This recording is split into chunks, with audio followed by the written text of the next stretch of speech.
Good morning friends. फिर से हम उसी टॉपिक की तरफ आ रहे हैं। मेन टॉपिक इम्यूनिटी सिस्टम, उसके कुछ सब डिविजन्स है, कुछ कंपोनेंट्स है जो बचे हुए हैं, उनको आज हमको कंप्लीट करना है, जो हेल्थ और डिसीज़ के चैप्टर के लिए इंपॉर्टेंट रहेंगे। इम्यूनिटी सिस्टम का सबसे बड़ा कंसेप्ट जो हमने पहले दिन क्लियर किया था वो दो वर्ड के ऊपर डिपेंड करता है। एक है antigen and second component is antibody. ये दो मीनिंग अगर आप लोगों ने अच्छे से समझ लिए तो समझ लीजिए इम्यूनिटी सिस्टम का 50% पोर्शन आप लोगों ने कवर कर लिए। इसका मीनिंग हमने कंक्लूड किए थे कि antigen means what, it is the any sort of foreign substance which can trigger the immunological power. हमारे रेजिस्टेंस पावर को, हमारे इम्यूनिटी सिस्टम को जो ट्रिगर करता है, जो एक्टिवेट करता है, किस लिए एक्टिवेट करेगा? So for the production of antibody. अगर कोई भी चीज़, कोई भी पार्टिकल हमारे रेजिस्टेंस पावर से एंटीबॉडी प्रोडक्शन के लिए अगर स्टिमुलेट करता है, एक्टिवेट करता है, तो उस चीज़ को हमने एंटीजन करके नाम दिया था। तो इस फॉरेन सब्सटेंस को या फिर एंटीजेनिक मटेरियल को हमने तो ऑलरेडी डिटेल में पढ़े हैं। उसके साथ जो कोरिलेट करने वाला रिस्पॉन्स होता है उसको हम आज यहाँ पे डिस्कस करने वाले हैं, दैट इज द एंटीबॉडी। तो एंटीबॉडी मतलब क्या है, उसके डिटेल्स की तरफ आते हैं। तो antibodies are nothing but these are the glycoproteins which are secreted from the specialized cell that is plasma cell। कल हम लोगों ने सेल्स के बारे में पढ़ा था कि इम्यूनिटी सिस्टम में कितने ऐसे बॉडी सेल्स है जो इन्वॉल्व रहेंगे। तो मोस्टली हमने नाम दिए थे WBC। WBCs में न्यूट्रोफिल हो गया, मोनोसाइट हो गया, इओसिनोफिल, बेसोफिल, और सबसे लास्ट में हमने नाम दिए थे लिम्फोसाइट। तो लिम्फोसाइट में खास करके ये वाला जो पर्टिकुलर सेल हमने डिस्कस किए थे, बी सेल, इसी के एक प्रोजेनी है plasma cell, which is also considered for the secretion of glycoprotein in the form of antibody. तो हम शॉर्टकट में अभी यहाँ पे एंटीबॉडीज को AB करके लिखते जाएंगे। इस एंटीबॉडी को जब प्लाज्मा सेल रिसीव करती है या फिर रिलीज करती है तो उसकी रिक्वायरमेंट क्यों है? तो स्पेसिफिक इम्यूनोलॉजिकल पावर को मेंटेन करने के लिए, स्पेसिफिक इम्यूनिटी को मेंटेन करने के लिए हमको स्पेसिफिक रिस्पांस की ज़रूरत पड़ती है। मैंने कल आपको स्पेसिफिक के बारे में भी बताया था कि it is up to the exact level. जिस टाइप का एंटीजन, जिस टाइप का पैथोजन हमारे बॉडी में एंटर होगा, अगर उसका प्रॉपरली रिकॉग्निशन कंप्लीट नहीं किया जाता है तो वो एंटीजन हमारे बॉडी में डिसीज प्रोड्यूस करने के लिए रिस्पॉन्सिबल रहेगा। उस चीज़ को प्रिवेंट कैसे करना है, उसको डिस्ट्रॉय कैसे करना है, after the proper identification of the antigen we need to release the proper response there. तो वो रिस्पॉन्स हमको हमेशा एंटीबॉडी के फॉर्मेट में चाहिए। तो टी सेल की तरफ से हमने सेल मेडिएटेड इम्यूनिटी देखे थे, जो क्या करता है, आइडेंटिफिकेशन की प्रोसेस कंप्लीट करने के बाद में डिस्क्रिमिनेशन की प्रोसेस कंप्लीट करता है, और फाइनली वो बी सेल को एक्टिवेट करेगा हेल्पर सेल के थ्रू, और फाइनली प्लाज्मा सेल जो है वो एंटीबॉडी प्रोडक्शन के लिए रिस्पॉन्सिबल होता है। तो ये जो एंटीबॉडी प्लाज्मा सेल की तरफ से रिलीज किए जाते हैं, इनका प्रोड्यूसिंग रेट क्या है? It will nearly produce 2000 molecules पर सेकेंड। मतलब एक सेकेंड में 2000 एंटीबॉडी के मॉलिक्यूल प्रोड्यूस किए जाएंगे, जिससे हमारे बॉडी के अंदर एक स्ट्रॉन्ग रेजिस्टेंस पावर या फिर स्ट्रॉन्ग इम्यूनोलॉजिकल पावर जो है वो जनरेट किया जाता है। तो इसी एंटीबॉडी को हम अगर डिटेल में लेते हैं तो ये ग्लाइकोप्रोटीन से, इसका मतलब क्या होगा? तो केमिकल कंपोजिशन में प्रोटीन की जो अमीनो एसिड की चेन होती है वहाँ पे हमको ग्लाइकोजन के मॉलिक्यूल का अटैचमेंट मिलेगा।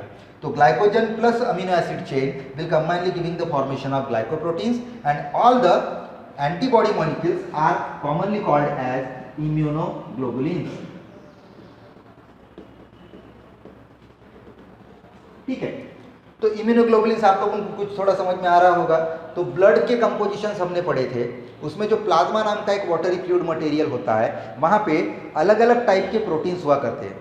तो उस प्रोटीन में हमने पढ़े थे कि अल्ब्यूमिन होता है, ग्लोबुलिन होता है, फाइब्रिनोजन रहेगा, या फिर हम कंसिडर करते हैं तो वहाँ पे हिपैरिन नाम का कंटेंट होता है। तो उसमें से जो ग्लोबुलिन टाइप के प्रोटीन्स है वो बिलोंग करते हैं इस इम्यूनिटी सिस्टम से रिलेटेड। इसीलिए हम एंजाइम के जैसा ही एक स्टेटमेंट यहाँ पे यूज कर सकते हैं कि all the antibodies are immunoglobulins but all the immunoglobulins are not the antibodies. ऐसा क्यों? क्योंकि ब्रॉड सेंस ऑफ कैटेगरी अगर कंसिडर करना है तो वो total secretions from the immunity systems are included as a part of immunoglobulins, but specially the releasing factor from the plasma cell will considered as the antibody.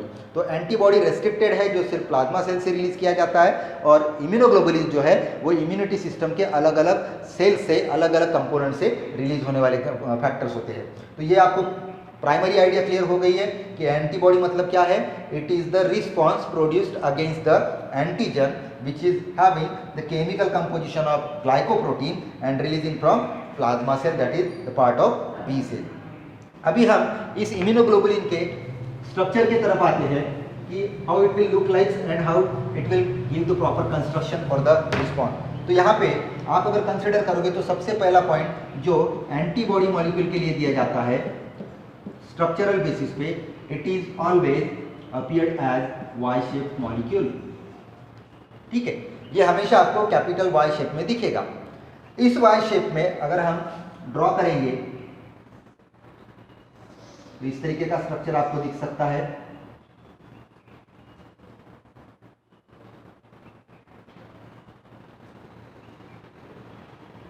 ठीक है, ये Y shape का molecule है जिसको हम एंटीबॉडी मॉलिक्यूल कंसिडर करेंगे।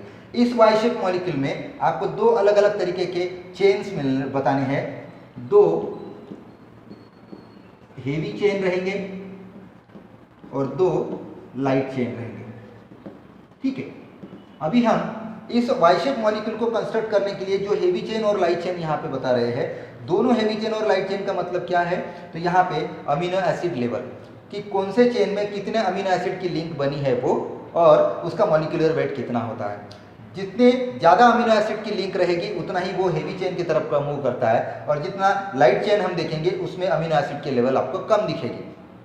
तो near about अगर आपको कंसिडर करना है तो हेवी चेन में कम से कम 440 टोटल 440 आपको अमीनो एसिड की चेन की लिंक मिलेगी, और वही लाइट चेन कंसिडर करेंगे तो यहाँ पे आपको नियर अबाउट 108 चेन मिलने वाली है अमीनो एसिड के लिए। इस वाई शेप मॉलिक्यूल को कंस्ट्रक्ट करने के लिए जो हेवी चेन और लाइट चेन हम दिखा रहे हैं, all the chains are internally connected together by the specialized bond that is called as bisulfide bond, या फिर इसी को हम डाइसल्फाइड बॉन्ड करके लिखेंगे। ठीक है, अभी यहाँ पे कनेक्शन कहाँ से कहाँ तक दिखाना है, तो ये अगर लाइट चेन है और ये अगर हेवी चेन है तो दोनों को कनेक्ट करने के लिए यहाँ पे भी लाइट चेन और हेवी चेन के बीच में दिखाइए, और दो हेवी चेन को कनेक्ट करने के लिए भी दिखाइए। दोनों साइड में यहाँ पे वाई शेप मॉलिक्यूल को अरेंज किया जाता है, कंस्ट्रक्ट किया जाता है। तो heavy chain is connected to the light chain as well as heavy chain is also connected to the another heavy chain molecule by the disulphide bond. The bending region present in the Y shape molecule is now termed as hinge. इसका भी एक special role आपको बताना है। Hinge portion मतलब क्या है, तो एंटीबॉडी की जब हम आगे टाइप्स पढ़ेंगे तो उसमें आपको ये दिखेगा कि some antibody molecules are monomer, some are dimer and some are polymer, just taking the example of pentamer. तो एक से ज़्यादा अगर वाई शेप मॉलिक्यूल एक दूसरे के साथ कनेक्ट करना है तो उसके लिए आपको एक रीजन की ज़रूरत पड़ती है। तो एक वाई शेप मॉलिक्यूल दूसरे वाई शेप मॉलिक्यूल को कनेक्ट करने के लिए ये हिंज रीजन सबसे मोस्ट इंपॉर्टेंटली कंपोनेंट कंसिडर किया जाता है। तो एक साइड चेन होती है अमीनो एसिड की जो दूसरे वाई शेप मॉलिक्यूल को मोनोमर को होल्ड करने के लिए ज़रूरी है। इस वाई शेप मॉलिक्यूल में अगर हम देखेंगे तो दो टर्मिनल्स आपको मिलने वाले हैं। एक ऊपर वाला टर्मिनल है जिसको हम अमाइन टर्मिनल कंसिडर करेंगे, और जो नीचे वाला होता है ये कार्बोक्सी टर्मिनल हम कंसिडर करेंगे। दोनों टर्मिनल से पोलैरिटी मेंटेन की जाती है। ये हमेशा अपर मोस्ट रीजन कंसिडर किया जाएगा और ये lower most region. Now come to the again details. Each single heavy chain is composed of two different regions. यहाँ पे दोनों हेवी चेन में राइट और लेफ्ट साइड का कंसिडर करेंगे तो दो दो रीजन्स आपको बताने हैं। हाफ पोर्शन हम डिवाइड कर लेते हैं यहाँ पे। द अपर रीजन और the part of heavy and light chain is called as variable region. Likewise, the lowermost fragment of the antibody molecule from the light and heavy chain is called as constant region. इसका मतलब क्या है कि एक Y shape molecule में दो fragments मिलेंगे जिसमें से एक वेरिएबल रीजन रहेगा और एक कांस्टेंट रीजन रहेगा। इसमें केमिकल कंपोजिशन अगर हम कंसिडर कर रहे हैं तो इसमें आपको एक चीज़ ध्यान में रखनी है कि नाम हमने वेरिएबल रीजन दिया है, इसका मतलब क्या है, according to the type of antibody and the coming antigen, the amino acid chain will get continuously changed there. तो जैसे हम एंटीजन को चेंज करेंगे, पैथोजन जैसे चेंज होगा, उसके हिसाब से वेरिएबल रीजन में आपको यहाँ पे अमीनो एसिड के लिंक में चेंजेस दिखेंगे। बाकी ओवरऑल अगर हम कंसिडर करते हैं तो ये जो एंटीबॉडी का कांस्टेंट रीजन है ये सबके लिए कॉमन रहेगा। अभी हम इसके फंक्शनैलिटी की तरफ आते हैं। तो किसी भी वाई शेप मॉलिक्यूल में आप जब वेरिएबल रीजन कंसिडर कर रहे हो तो this is the main binding site of antigen. हमने पहले ही बताया था कि एंटीबॉडी एंटीजन के साथ बाइंड होगी। तो यहाँ पे आपने क्या करना है, ये जो पर्टिकुलर रीजन आप दिखा रहे हैं जिसको हम वेरिएबल रीजन कंसिडर करेंगे, this is called as antigen binding site.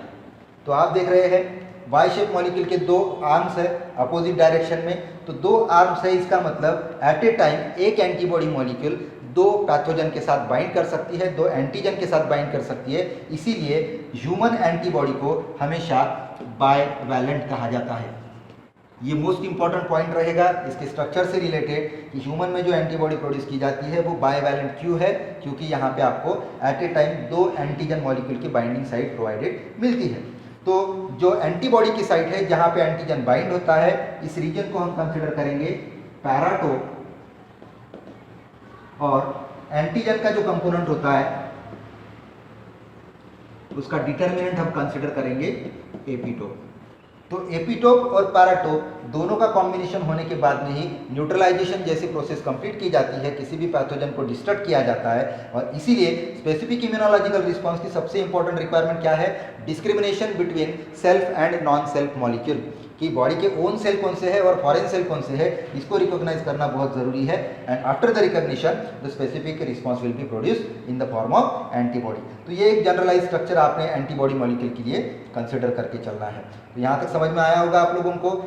Important point कौन से है, वाई शेप मॉलिक्यूल, दो हेवी चेन, दो लाइट चेन, दोनों को बाइंड करने के लिए बाइसल्फाइड बॉन्ड, और ह्यूमन एंटीबॉडी को बाइवैलेंट स्ट्रक्चर कंसिडर किया जाता है, जो कि केमिकल कंपोजिशन में ग्लाइकोप्रोटीन्स रहेंगे।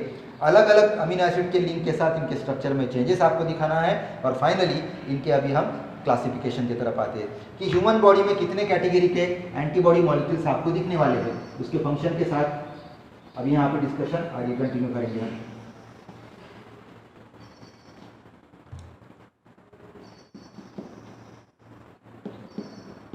टाइप्स ऑफ एंटीबॉडी, इसमें आईजी कंटिन्यू रहेगा, ठीक है। IgG, IgE, IgD, IgA and lastly IgM। ये सीक्वेंसिंग आप अपने हिसाब से मैनेज कर सकते हो, मैनिपुलेट कर सकते हो। ये जो हर एक अल्फ़ाबेट यहाँ पे अप्लीकेबल है उसके साथ में कॉमन वर्ड भी दिया जाता है IG। IG का मतलब क्या होगा, इम्यूनोग्लोबुलिन।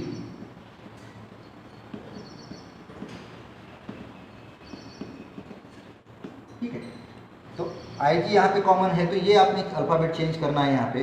तो ये चेंजेस किसकी वजह से है, तो किसी भी एंटीबॉडी मॉलिक्यूल का जो कांस्टेंट रीजन होता है उसमें जिस टाइप की हेवी चेन बनेगी या फिर हेवी टाइप का जो लिंकिंग बनता है उसके हिसाब से आप यहाँ पे इसको नाम दे सकते हो। तो अगर IgG नाम हम दे रहे हैं, इसका मतलब यहाँ पे हेवी चेन कौन से टाइप की रहेगी, यहाँ पे लिखेंगे हम इट इज गामा टाइप। ठीक है, ऐसे आप इंडिकेट कर सकते हो।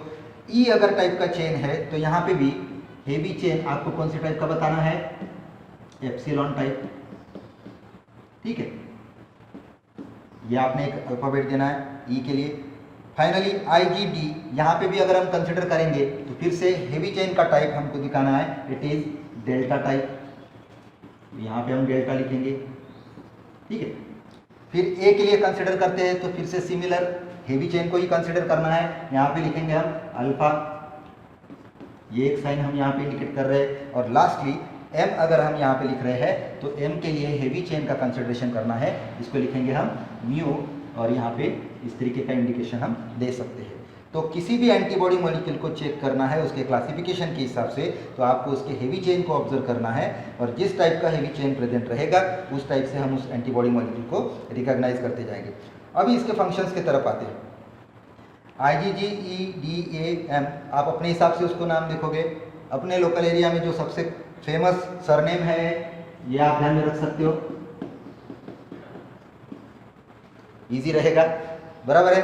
दूसरी चीज, अगर आपको और एक वर्ड देना है तो गेम करके भी लिख सकते हो, ठीक है। आप सीक्वेंसिंग कम ज़्यादा करके अपने हिसाब से उसको कन्वीनियंटली याद रखेंगे। तो ये particular antibody molecule specific antigen के अगेंस्ट में काम करने वाले हैं। IgG में सबसे इंपॉर्टेंट चीज क्या है, it can easily work against the ingested and inhaled pathogen. आप लोगों को समझ में आ रहा होगा, इंजेस्टेड का मतलब क्या है, those pathogens which are coming from our alimentary canal. तो हमारे फीडिंग या फिर वाटर के साथ में या फिर हमारे कंटेमिनेशन ऑफ फूड और वाटर के साथ में जो भी पैथोजन एंटर होगा उसके अगेंस्ट में हमारे सीरम में, हमारे प्लाज्मा में IgG नाम की एंटीबॉडी जो है वो वर्क करेगी, which has the gamma type of heavy chain. ये हमारे टोटल एंटीबॉडी के परसेंटेज में अप्रोक्सीमेटली 75% का कॉन्ट्रीब्यूशन शो करता है।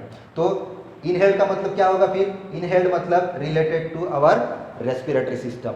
इसका मतलब अगर हम कंक्लूड करना चाहते हैं तो हमारे रेस्पिरेटरी और डाइजेस्टिव सिस्टम से एंटर होने वाले जितने भी पैथोजेंस है, खास करके बैक्टीरिया, उनके अगेंस्ट में काम करने वाला ये एक इम्यूनोलॉजिकल रिस्पॉन्स हमारे बॉडी में प्रेजेंट है, जो नियर अबाउट 75% तक का कॉन्ट्रीब्यूशन प्रोवाइड करता है। सेकंड पार्ट की तरफ आते हैं, IgE। इसको स्पेशली अगर कंसिडर करना है तो एप्सिलॉन चेन के साथ में ये एलर्जिक रिएक्शन के लिए इंपॉर्टेंट होता है। एलर्जी का मीनिंग मैंने उस दिन आपको बताया था, it is commonly known to be the hyper sensitivity response. Hyper का मतलब होता है मोर देन सफिशिएंट सेंसेशन, ठीक है। कोई भी पैथोजन जब बॉडी के कांटेक्ट में आता है या फिर सरफेस लाइन में आता है तो वो एक अनसुटेबल कंडीशन को जनरेट करता है, and when we are facing the unsuitable condition in an aggressive manner, at that time the reaction is known as the hypersensitivity and commonly it is called as the allergic reaction। तो इसको allergy बोलिए, inflammatory reaction बोलिए या फिर hyper sensitivity response बोलिए, हमेशा आपकी ये वाली ई नाम की जो एंटीबॉडी होती है ये वर्किंग में वहाँ पे दिखेगी। तो इसका रोल कैसे होता होगा, तो आपको मैंने उस दिन बताया था मास्ट सेल। जब भी कोई फॉरेन सब्सटेंस कॉन्टैक्ट में आता है तो मास्ट सेल हमारे बर्स्ट होते, ब्रेक होते हैं, वहाँ से हिस्टामिन रिलीज होगा। हिस्टामिन जैसे ही रिलीज होगा तो उसके साथ में हमने बताया था एक तो रेडनेस जनरेट होगा, स्वेलिंग भी आ सकती है, पेन भी हो सकता है या फिर इन्फ्लेमेशन मतलब फीवर भी हो सकता है। तो चारों में से कोई ना कोई एक सिम्टम अपीयर होगा और फिर हमारे स्पेसिफिक इम्यूनोलॉजिकल पावर से हम IgE नाम की एंटीबॉडी रिलीज करेंगे और फाइनली उस एलर्जिक रिएक्शन को हम क्लोज करने की या फिर स्टॉप करने की प्रोसेस कंप्लीट करेंगे। तो एलर्जिक या फिर हाइपर सेंसिटिविटी रिस्पॉन्स के लिए IgE नाम की antibody. Coming to the third one, IgD, delta type of chain. ये कहाँ पे होगा, specially it is present on surface of B cell as a receptor, ठीक है। कल मैंने आपको एक पॉइंट बताया था कि जब हमारा सेल मेडिएटेड इम्यूनिटी मतलब जो T सेल से कंट्रोल होने वाली इम्यूनिटी होती है वो अपने लेवल पे वर्क करता है।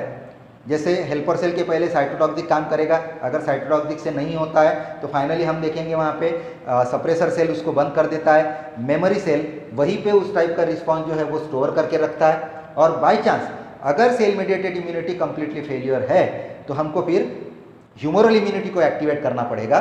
तो ह्यूमरल एक्टिविटी कैसे शुरू होती है, तो हमने बताया था कि T helper cell will giving the stimulation to the B cell to produce plasma cell and from the plasma cell we have to now release the specific antibody। तो एंटीबॉडी प्रोडक्शन के लिए जब हेल्पर सेल से stimulation लाए जाते हैं तो उन स्टिमुलेशन को रिसीव करने के लिए रिसेप्टर की जरूरत पड़ती है और वही रिसेप्टर आपको B सेल के सरफेस लाइन पे दिखाना है। तो हमेशा के लिए ध्यान में रखिए कि ये जो डेल्टा टाइप ऑफ एंटीबॉडी होती है D वाली, ये रिसेप्टर करके काम करती है B सेल के सरफेस लाइन पे, which receives the message coming from the cell mediated immunity. ये भी पॉइंट आपका क्लियर हो चुका होगा। तीसरे पॉइंट के बाद में चौथे की तरफ आते हैं, IgA अल्फा टाइप। इसका रोल कहाँ पे दिखाएंगे हम स्पेशली, तो दिस इज, ये मोस्ट इंपॉर्टेंट क्वेश्चन है नीट के लिए, this is the antibody which can pass from the colostrum. Colostrum का मीनिंग आप लोगों ने रिप्रोडक्शन के चैप्टर में पढ़े होंगे। It is the first milk secreted by the mother. Delivery complete होने के बाद में फर्स्ट मिल्क जो रिलीज किया जाता है उसके अलग अलग पर्पजेस होते हैं।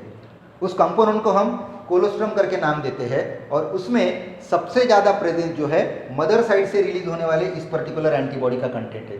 क्योंकि न्यूबॉर्न चाइल्ड को या फिर न्यूबॉर्न बेबी को उसका खुद का कोई भी इम्यूनोलॉजिकल पावर नहीं होता है।